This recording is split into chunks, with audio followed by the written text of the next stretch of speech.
होली का त्योहार 25 मार्च को मनाया जाएगा। हर कोई रंगों से सराबोर होने की तैयारी में है, लेकिन सभी को यह नहीं पता कि इस रंग बिरंगे उत्सव की शुरुआत कहां से और कैसे हुई थी। हम आपको होली के बारे में कुछ ऐसे ही इंटरेस्टिंग फैक्ट्स बता रहे हैं। जिस होली के त्योहार को पूरे देश में मनाया जाता है, उसकी शुरुआत रानी लक्ष्मीबाई के शहर झांसी से हुई थी। सबसे पहली बार होलिका दहन झांसी के प्राचीन नगर एरच में ही हुआ था। झांसी से एरच करीब 70 किलोमीटर दूर है। झांसी में एक ऊंचे पहाड़ पर वह जगह आज भी मौजूद है जहां होलिका दहन हुआ था। इस नगर को भक्त प्रहलाद की नगरी के नाम से जाना जाता है। आप जानते हैं कि होली मनाए जाने के पीछे की घटना भक्त प्रहलाद से जुड़ी हुई है। सतयुग में हिरण्यकश्यप राक्षस का भारत में एक छत्र राज था। घोर तपस्या के बाद उसे ब्रह्मा से अमर होने का वरदान मिल गया। झांसी के एरच को हिरण्यकश्यप ने अपनी राजधानी बनाया। यह वरदान मानकर वह खुद को देवता मानने लगा और उसने प्रजा को अपनी पूजा कराने से मजबूर कर दिया। लेकिन हिरण्यकश्यप की यह बात उसके ही पुत्र भक्त प्रहलाद ने नहीं मानी और उसकी पूजा करने से इनकार कर दिया। इससे हिरण्यकश्यप क्षुब्ध हो गया। उसने प्रहलाद को मारने का षड्यंत्र रचना शुरू कर दिया। इसके लिए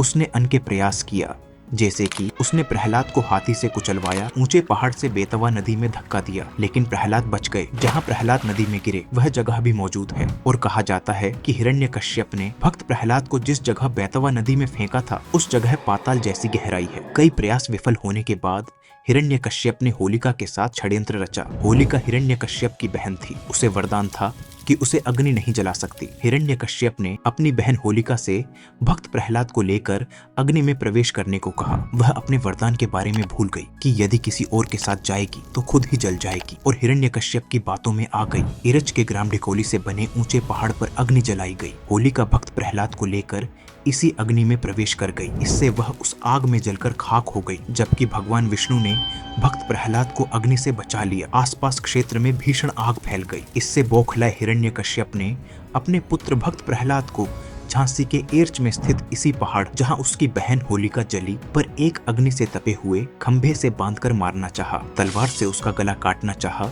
तभी भगवान विष्णु ने नरसिंह अवतार लिया और हिरण्यकश्यप का वध कर डाला। हिरण्यकश्यप के मरने से पहले ही होलिका के रूप में बुराई जल गई और अच्छाई के रूप में भक्त प्रहलाद बच गए। उसी दिन से होली को जलाने और भक्त प्रहलाद के बचने की खुशी में अगले दिन रंग गुलाल लगाए जाने की शुरुआत हो गई।